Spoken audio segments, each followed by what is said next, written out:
Guilherme, estamos aqui para falar de vinhos atlânticos. Qual é que é a tua ideia de vinhos atlânticos em Portugal? Sim, Rodolfo, na verdade nós até tivemos que limitar um pouquinho, né? Ficar só com os atlânticos continentais, porque não podemos esquecer dos grandes vinhos atlânticos das ilhas, né? Mas a gente hoje vai falar aqui de duas regiões e eu acho que é muito importante discutir sobre esses vinhos atlânticos nesse contexto mundial que pede cada vez mais vinhos de frescura, vinhos de elegância, de mineralidade, né, vinhos excelentes para mesa. Então acho que Portugal, apesar de estar numa latitude bem ao sul, vamos falar aí, Lisboa está na latitude 39, né? Claro. Se nós corrermos essa latitude na Europa, nós vamos chegar ali no sul da Itália, Calábria, Puglia, que é extremamente quente, ao sul de Valência, nas ilhas ali, Ibiza. Então, nós estamos falando realmente de situações que pela latitude seriam muito quentes, mas com o Oceano Atlântico e um mar frio, né? E, acima de tudo, nós temos uma costa imensa, temos 800 km de costa e muitos vinhos atlânticos, mas neste caso, como referiste bem, vamos apenas falar de duas regiões. Sim, vamos lá. Clássicas, se calhar podemos chamar também. Então, vamos a conhecer. Morgado de Santa Catarina, acho que este é um dos clássicos dessa região Bucelas, sim. Sub-região de Bucelas. E essa é a única denominação controlada de brancos em Portugal? Exclusivamente de brancos? DOC brancos só da casta Arinto, sim. É verdade, é verdade. E eu sou apaixonado por essa casta. Cada vez mais eu acho que a Arinto é uma das grandes castas do mundo, na verdade, não somente de Portugal. Realmente, quando falamos em casta Arinto, temos sempre a necessidade de comparar com outras regiões. E há uma comparação que se faz, vale o que vale a comparação, mas muito associada ao Riesling. Eu acho que nós podemos tirar em Portugal a coisa boa referente ao Riesling, que é uma casta internacional, mais reconhecida e conhecida no mundo inteiro. E este tem aqui alguns lives, algumas nuances de Riesling. Mas expressa bem a mineralidade. Mas eu acho que o Arinto é o Arinto, digamos assim, não é? Tem sua particular. Eu acho que o Arinto é menos aromático que o Riesling, logicamente, mas e muito salgado. A gente fala savory, né? Tem essas notas muito sápidas, menos fruta, mas uns componentes assim, mais desafiadores, né? Eu acho que é um bocadinho mais tímido do que o Riesling, mas depois demonstra a sua estrutura toda no sabor. E é aí que acho que, não digo que ganha o Riesling, porque isso é tal comparação, mas que tem uma complexidade um pouco mais, muitas vezes, muito mais do que alguns Riesling. Claro que não são todos, mas aqui acho que o Arinto vence e ganha adeptos mais pelo sabor. Sabor, é uma boca incrível, né? Eu estou sentindo esse vinho, né? E esse é um clássico de Bucelas, né? É um clássico de Bucelas, Morgado de Santa Catarina, Quinta da Romeira. Isso foi comprado recentemente pela Sograp, não é? Então a Sograp apostou nessa denominação e só da Sograp está ali. Só estar a Sograp ali e ter a ousadia, se calhar podemos dizer, de comprar uma quinta em Lisboa, na região de Lisboa, em particular na zona de Bucelas, já diz muito o potencial. Aliás, há relatos históricos que esta zona até foi associada também a vinhos, os alemães, por causa da garrafa, por causa do estilo e da mineralidade e da frescura da região, muito associada a alguns vinhos de Mosel, por causa desta frescura. Por isso a tal comparação, se calhar, não é descabida do Riesling. E depois, na altura das invasões francesas, eram dos vinhos que tanto o General Wellington, os ingleses, mandavam para o seu rei, mas também o Junot mandava para o Napoleão. Por isso já tinha alguma coisa de história. Uma fama histórica. É verdade. Né? Shakespeare adorava, né? Parece que Bucelas, né? Muito interessante, muito fresco, muito salgado, né? Eu acho que acima de tudo transmite esta vivacidade, esta frescura, esta salinidade, o savory que falas. E é um vinho também muito elástico. Eu costumo dizer que a casta Arinto é uma casta muito plástica. Sim. Enquadra-se em vários estilos, em várias regiões, mas aqui em particular tem a sua... Acho que aqui é a sua região preferida. Para a mesa também, né, Rodolfo? Isso aqui eu acho que com esses peixes espetaculares da nossa costa. Da costa, como estamos a falar de vinhos atlânticos. Com a acidez do Arinto, os peixes mais gordinhos, tipo um rodovalho, uma coisa assim. E até alguns pratos de carne, algumas carnes grelhadas, aquele do churrasco, por causa que tem alguma untuosidade, e aqui conseguimos ter a acidez que, de certa maneira... Colares branco com secretos de porco fica sensacional. Por falar em colares, acho que temos um segundo vinho ali que é nessa região, não é? Quinta São Michel não é um clássico, propriamente dito, não está no chão de areia, não é? Chão de areia, chão rijo, mas também tem um potencial enorme porque é uma das castas... Acho que tem um frio da Serra de Sintra aí também, não é? Tal tem como sempre aqui esta... Tal como no Colares clássico de chão de areia, não é? Então, essa é uma vinícola, um projeto relativamente novo, não é? Da família Camilo, e o enólogo é um dos jovens talentosos aí de Portugal, né? O Alexandre, e sommelier também. Né? Então conhece vinhos do mundo, sabe o que tem que ser feito. Mas eu acho que é uma particularidade, além da Malvasia, o Arinto enquadra-se muito bem ali. Não está perto do mar, mas não está com vista para o mar, é isso. Sim. Mas tem vista para a Serra de Sintra. E aquela encosta onde são as vinhas... É um clima totalmente particular, né? Dá-lhe ali frio, né? Frio, fresco, calor. E calor durante o dia. Por vezes temos ali calor, mas de manhã tem sempre aquela neblina, aquela frescura, aquela vivacidade que transmite sense of place. Aqui é um Arinto muito diferente deste. Muito diferente. Mas muito mais salino, muito mais marcado e um pouco mais... Acho que Bucelas tem mais calcário também. Aqui nós temos um Arinto. Parece que os solos são um pouco mais... chão rijo, um pouco mais argilosos, não é? Mas tem sempre essa frescura gigantesca, uma acidez cortante, né? Acho que conseguimos encontrar outro espaço para o Arinto em Portugal também, não é? Claro que há outras regiões, mas também Bairrada também é muito bom, a região dos vinhos verdes. Eu torço muito para que Arinto cresça em área plantada. É isso mesmo. Acho que ainda está longe ali nas castas mais plantadas, mas eu acho que uma das melhores castas portuguesas. E é como há pouco disse, é uma casta muito plástica, então enquadra-se bem. Demora é tempo. Eu acho que às vezes as pessoas não têm tempo suficiente para esperar pelas castas. E neste caso o Arinto precisa. E também na vinificação. Eu acho que aqui nós temos madeira, não temos o Alexandre trabalha com está a experimentar um projeto novo, então ele tem testado com madeira americana, francesa. Acho que a gente sente um pouquinho aqui da madeira ainda. Mas acho que isso vai integrar, não vai? Com o envelhecimento. E volto a frisar, a plasticidade da casta tem a ver com isso, com as suas utilizações. Consegue ir com madeira, sem madeira, com mais curtimento, menos curtimento, ou seja, diferentes aspectos, diferentes espaços da sua evolução. E agora, Rodolfo, vamos para a Bairrada, então? Vamos subir um bocadinho mais, não é? Mas é o nosso primeiro tinto. Outrora. Também um projeto recente, podemos chamar, porque na Bairrada, quando falamos em projeto recente, se calhar tem 10 anos, mas os outros todos já têm mais de 50, não é? Uma região muito tradicional, não é? É muito tradicional. Casta Baga, casta rainha da região. Eu costumo referir-me à casta Baga como a casta com mau feitio. Mau feitio. Mas o mau feitio não é negativo, no meu ponto de vista. Precisa de tempo, precisa de paciência, mas que dá grandes vinhos, dá. Um pouco como a Pinot Noir, não é assim? A Nebbiolo em Itália, sim. Essas uvas que entregam em condições extremas, assim você consegue tirar vinhos que estão entre os melhores do mundo. Esta trilogia de castas, não é? Pinot Noir, Nebbiolo e Baga. Depois que elas envelhecem até... Parece um pouquinho, né, o perfil aromático. Faz lembrar aquelas pessoas mais velhas, não é? Sim. Que falam pouco, mas quando falam são assim incisivas. E o Pinot Noir ou o Nebbiolo, e neste caso em particular, a Baga, são essas casas, gostam de tempo, gostam de passar algum tempo na garrafa, de estar na garrafa para mostrar todo o seu potencial. Ao fim e ao cabo é isso que se pretende. Mas este aqui é também uma nova enologia, digamos assim. Eu acho que esse é um dos melhores enólogos da nova guarda, né, da jovem guarda de Portugal, né, Nuno Duó. Então acho que há uma nova geração que está a interpretar a Bairrada de uma forma diferente, não é? Com mais elegância, frescura. E acho que acima de tudo está a pôr a Bairrada na mesa dos consumidores. Eu acho que é isso que é importante, porque quando olhamos para a Bairrada, as pessoas têm sempre o hábito, não, isto é um vinho para guardar, ou tenho lá um Bairrada, se calhar não tenho condições ainda de beber, não percebo muito bem da Bairrada. E eu acho que já os próprios consumidores já não têm que olhar para a Bairrada dessa maneira. Acho que já há bons produtores, como disseste e referiste a alguns, a fazer coisas boas, mas mais agradáveis para o dia-a-dia. E isto é um bom exemplo. Vinho fantástico. E para harmonizar, o que você colocaria aqui? Eu já pensei numa ideia aqui interessante. Eu pensaria em petiscos, petiscos portugueses, aqueles, um pica-pau, umas moelas, uns corações, assim, coisas mesmo petiscos, tipicamente portugueses, mas também com algumas carnes.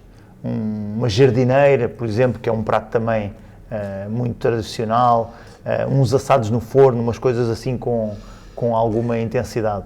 Eu pensei naquela feijoada branca com leitão da Bairrada, sabe? Essa aí é... Não, porque às vezes o com leitão, né, aqueles bairradas muito estruturados, aquilo às vezes atropelam, né? Atropela e depois dá um toque muito diferente e esquisito e a pessoa diz, eu quero espumante com leitão. Mas exatamente. Não, mas esse novo perfil cai bem até com o leitão clássico. E voltamos também, acho que é a maneira como bebemos. Se calhar um copo mais aberto, temperatura um pouco mais baixa e este permite isso, não é? Este permite para irmos buscar as notas mais frescas. Ao fim e ao cabo, estamos a falar de vinhos atlânticos. Vinhos atlânticos. Para mostrar aqui, olha. Está aqui tudo. Então, nós saímos da Bairrada e agora vamos provar os tintos de Lisboa. Lisboa tinha várias sub-regiões, né, enquanto isso era Extremadura, uns anos atrás. Né? É verdade. Se calhar nem todas estão bem conseguidas, mas isso faz parte da região.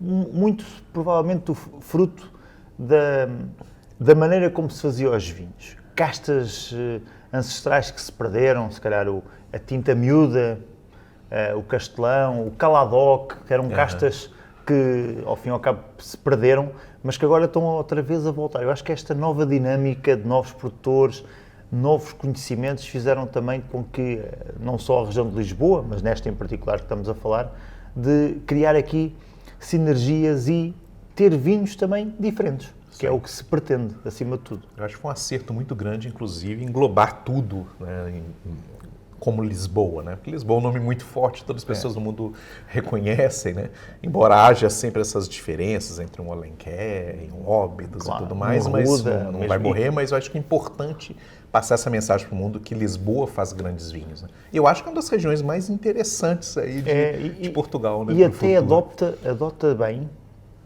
algumas castas. Castas, se calhar, noutras regiões não tinham assim uma grande visibilidade. Aqui conseguimos ver a casta no seu, não digo no terroir perfeito, porque isso é subjetivo, mas conseguimos ver a casta de uma maneira diferente que estamos habituados a ver. Para melhor, que acho que é essa é a parte boa da região de Lisboa. É a diversidade e depois não deixa de ser vinhos atlânticos, como falamos hoje. E uma dessas antigas sub-regiões de Lisboa que faz os tintos assim, que merecem mais consideração normalmente, é o Alenquer, não é? Nós vamos ter agora 2 quintas que estão ali entre Torres Vedras e Alenquer, muito, muito próximas, acho que são 10 quilômetros, 15 quilômetros uma da outra, né? Ali a região de Lisboa é sempre tudo próximo uns dos outros, não é? E tão perto da capital, vale a pena para ali conhecer e ver. Tem quintas espetaculares muito antigas, essa mesma Folgorosa que nós vamos provar agora, né? Olha só, uma quinta que, olha, de 1711, isso é incrível, né? Uma história... E uma quinta que durante algum tempo foi bastante conhecida, se calhar há 20 anos, estamos a falar, 20 anos foi há pouco tempo também, mas foi há muito, e entretanto desapareceu, se calhar por causa do seu estilo de vinho, pela maneira como se foi feita, e está a voltar novamente. Se calhar ganhou aqui uma lufada de ar fresco porque o produto está lá, as castas, a qualidade das mesmas mudaram, se calhar foi um bocadinho da ideia. Ali o que aconteceu na Folgorosa é que um empresário do ramo imobiliário sueco ficou apaixonado, foi fazendo turismo nessa quinta. Ali tem uma casa senhorial espetacular de um arquiteto que ganhou 2 vezes o prêmio Valmor, né, Corrode. Então e ele ficou encantado com aquelas vinhas. Ali também tem história, porque o Junot dormiu naquelas vinhas, né? Nas guerras ali napoleônicas. Tem uma parte muito histórica. Lisboa, muito por causa das invasões francesas, tem uma componente histórica muito, muito grande que não está a ser totalmente aproveitada. E esse senhor, imagina, o senhor sueco conhece o mundo, apaixonado com os vinhos atlânticos e com o Oceano Atlântico em Portugal, comprou isso aqui em 2019. Então, manteve a equipa que estava ali nos últimos anos, já era uma equipa que estava a renovar aquilo tudo, né? E os vinhos são impressionantes, os brancos, os tintos com uma capacidade de guarda gigantesca. E tintos com a tal elegância que por vezes falta a alguns vinhos, porque quando falamos em Lisboa, em algumas regiões, principalmente Alenquer, temos sempre a ideia errada, que é a rusticidade, e a rusticidade nem sempre traz uma coisa boa, que é taninos intensos, muitas vezes madeira por cima da fruta, tudo ao contrário. E neste caso, como o outro que vamos provar, não é nada disso. É outra ideia e se calhar vamos buscar a coisa do passado, a tal tradição da região. Esse aqui tem Touriga Nacional, tem Aragonês, o Alicante Boucher. Eu acho que o Alicante Boucher em Lisboa pode se tornar uma casta quando ele de veras amadurece, importante. o interessante ali é que tem um pouco da proteção da Serra de Monte junto, né? Então você tem o caráter marítimo, mas com um pouquinho de proteção que dá para amadurecer. Dá para amadurecer, mas no ponto Alicante certo, Boucher, sem, no ponto muito, certo. sem muito álcool, não é? Sem excesso. É verdade. O vinho E esta cor linda, intensa, vibrante, né? Belíssimo, em 2015. É incrível, uma quinta que está a ser redescoberta. E como há pouco referi, a madeira muito mais bem equilibrada, o tanino certo, presente, mas não está por cima do sabor. Não. E acho que foi estas duas ideias de inovação que se conseguiu e acho que é um cartão de visita da região nos vinhos tintos. O que a gente harmonizaria com isso aqui, meu amigo? Isso aqui... Isso aqui podíamos ir para... Você acha que talvez umas favas ali com umas favas guisadas com entrecosto, sim, umas coisas típicas da... Que até tem aquela nota herbácea da fava, que talvez esse vinho também chama um pouco esse... Mas também alguns pratos assados no forno, uma carne de caça também, que funciona bem. Se calhar aqui ia mais para a carne, para a caça de penas, codorniz, perdiz, anda muito por aí. E até podíamos ir aos típicos pratos de lisboetas, que é passarinhos assados no forno, ou tudo que até se come quase os ossos, digamos assim, aqueles pratos assim bastante puxados, mas é um vinho não só para a mesa, mas é aquele vinho que se calhar podíamos oferecer a um amigo que gosta de vinhos e dizer assim, olha, experimenta esta região, não é todas as outras que se fala, é a mesma, mas um perfil diferente e já com muito caráter. Acho que é ideal. Imaginem, num final do dia, sexta-feira, princípio de fim de semana, porque não beber este copo na nossa varanda, no nosso alpendre, não é? Uma coisa assim, só para descontrair. Que maravilha. Agora vamos para da Quinta do Pinto, né? Outra quinta emblemática, né? Outra de quinta Lisboa. emblemática. Ali na zona da aldeia da Merciana. Tinta miúda é daquelas castas que foram recuperadas. Não é muito fácil. Eu costumo dizer que tinta miúda, de miúda não tem nada, porque não é nada de miúda, é antes de mais uma... Imaginem aquela senhora com muita personalidade, com muita intensidade, muito dona do seu nariz, um bocadinho à antiga, aquela senhora que mandava na casa, não é? E é um bocadinho isso que temos aqui, mas não deixa de ser elegante, tenorosa, que essas pessoas mostravam a sua personalidade, mas também tinham esse lado mais amoroso, não é? E acho que esta é a casta que, quando bem feita... E a tinta miúda é mesmo a Graciano, espanhola? Então, já fizeram vários estudos. Sim, já fizeram estudos, mas nunca é inconclusivo. Parece que é inconclusivo, não é... A Graciano está a ser bastante recuperada agora na Rioja, né? E a tinta miúda também tem uma questão que é, só em alguns anos. Não é quando nós queremos, é quando ela quer. Lá está a tal oportunidade. Eu penso que foi feita em 2003, 2004 e 2016. E há aí um pelo meio que eu não me recordo na Quinta do Pinto, mas são vinhos que precisam de tempo. Se bebermos jovens, e acho que são vinhos musculados, vinhos com estrutura, com intensidade, é uma casta que mostra uma concentração, mostra a sua estrutura. Suave na boca com essas frutas vermelhas e quase em compota, né? Mas sem nenhum sinal de sobrematuração, mas depois ele começa, os taninos emergem, o vinho tem essa garra, né? Incrível que estava a comparar ali com aquela senhora. Aquela senhora que manda na casa, uma estrutura, uma garra impressionante, né? Isso para pratos de cozimento longo, de tacho, né? Precisa de muita paciência. Uma coisa nessa linha. Assim. É aqueles almoços que nós temos que só acabam à meia-noite. É um almoço ajantarado, não é? Isso. Fica aí que vamos estar sempre ali, porque é um vinho que precisa desse tempo para mostrar. Tem uma capacidade de guarda incrível, né? Os vinhos da Quinta do Pinto têm muita concentração e estrutura, né? Mesmo os brancos, ele faz uns brancos... São vinhos que, acima de tudo, o produtor não aprecia muito a acidez vibrante, a juventude e quer puxar um bocadinho mais para a estrutura, para a intensidade. Então, normalmente são vinhos com alguma idade que chegam ao mercado. E são vinhos, e ele tem lá tanto vinho bom, com alguma idade que acha que ainda não está capaz. Agora está muito capaz. Vamos fazer uma incursão essa quase uma incursão. E vale a pena conhecer. É daquelas quintas que nós conhecemos e vemos um bocadinho do que é a história da região. Sim. Castas, algumas delas estrangeiras, mas outras portuguesas. E a tinta miúda é talvez... Eu penso que há um ou outro produtor que faz tinta miúda, sim, não o coloca sozinho. Mas esse seria o vinho mais emblemático de Portugal, de tinta miúda, não é? Tinta miúda, sim.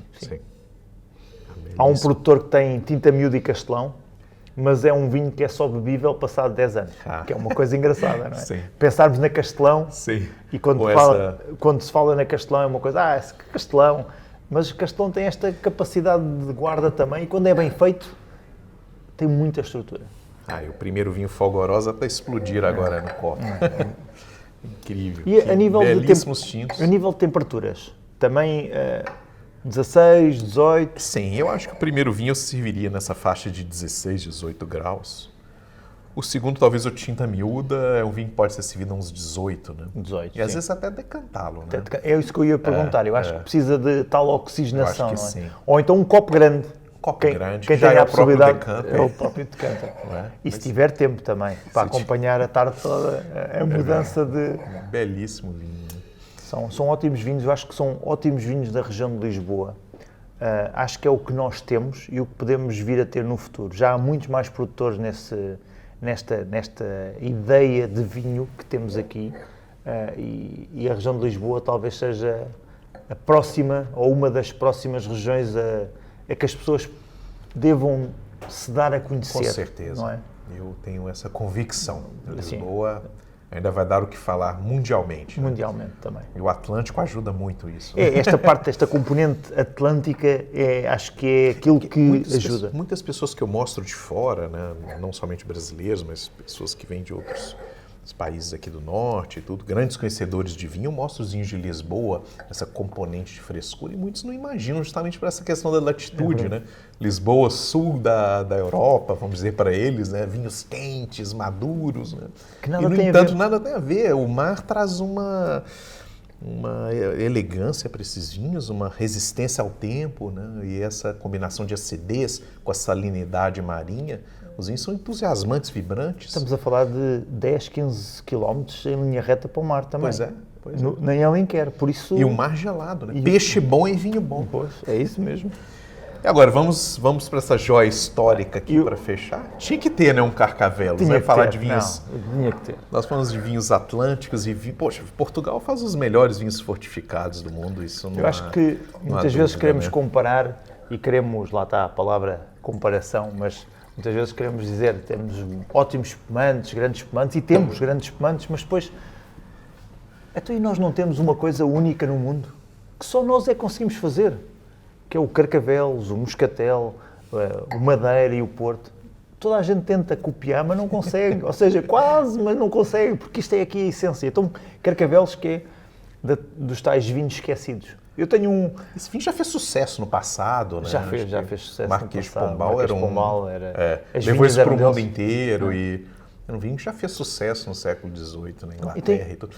Mas depois foi perdendo espaço. E tem esta componente histórica. Em Inglaterra era o vinho que o general Wellington bebia quando não tinha Porto, porque devido às invasões francesas naquela altura, foi um Carcavelos feito ali e com castas sui generis, galego dourado, arinto, ratinho. Olha só. Ratinho, que é uma casta ratinho. Que nomeou. Quase que existe apenas e só ali. O arinto traz acidez, né? Sim. Galego dourado é um pouco dá-lhe menos um bocadinho mais estrutura e depois o ratinho é o complemento dos dois. Sim.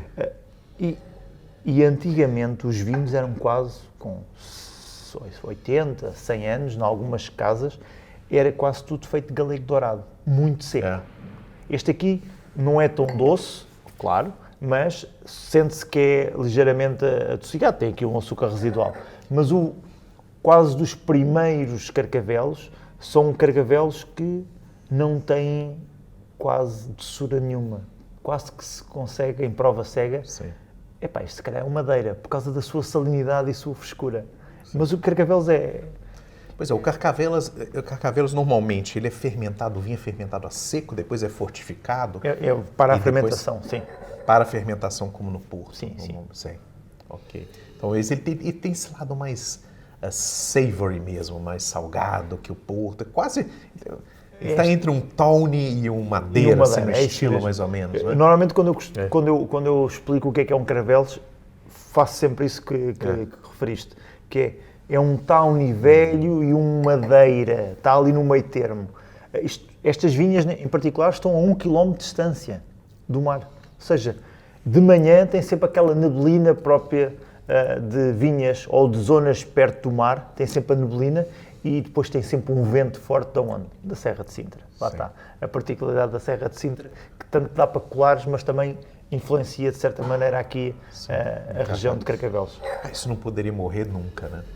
Não. Eu acho que a Câmara de Oeiras conseguiu dar aqui um input muito grande e está a demonstrar, até inclusive que a Câmara de Cascais também está a fazer vinho em Carcavelos e há mais 2 ou 3 produtores que gostam muito desta região e querem fazer. Nossa, isso aqui tem muitos anos de... Este aqui é um blend de 15 anos, mais ou menos, amadurecimento, mas o que eles têm lá é fantástico e acho que tem todo o caminho para perdurar no tempo. É um vinho estupendo, de uma complexidade e muito particular, muito... Ao mesmo tempo que ele está entre ali o Porto, mas ele é único, né? Ele é único. Esse perfil incrível de citrinos maduros. Citrinos, depois tem a salinidade. Sim. Parece quase que estamos aqui a comer, salvo seja, uma compota de laranja, de casca de laranja, tropical, mas com um bocadinho de salgada, não é? Assim. Manga, um toque mais salgado que lhe dá aqui uma vibração diferente e uma frescura que não é aliás, é difícil de se ter noutras regiões, só aqui. Eu imagino isso aqui com queijos maduros, queijos perfeito. Com bolo de chocolate, aquele chocolate com 75, 80% de cacau, a coisa mais amarga, também fica excelente. Chocolate com laranja. Lá está. É um grande vinho. E há quem que, apesar disto ser um bocadinho contraditório também, nem sempre é o que se faz, mas isto também fica bem com alguns pratos de caça. Codorniz e perdiz, aquelas confecções muito... Às vezes, funcionam até esses muito pratos bem. De caça às vezes levam frutas também na preparação. E funcionam muito bem com este tipo. Bem, não é? Claro que a seguir é complicado, não é? A segunda parte é complicado porque é muito intenso, mas é uma agradável surpresa. É uma agradável surpresa. Incrível. Que vinho único, né? Este é um vinho único. Isto é emocionante, né? Que é beber história e... Este é daqueles vinhos, para mim, que vai ao coração, porque desde que eu me lembro de ser sommelier, é daqueles vinhos que eu puxo muito e fico contente por ele estar presente já à mesa de muitos portugueses e de muitos restaurantes, principalmente aqui na zona de Lisboa, não é?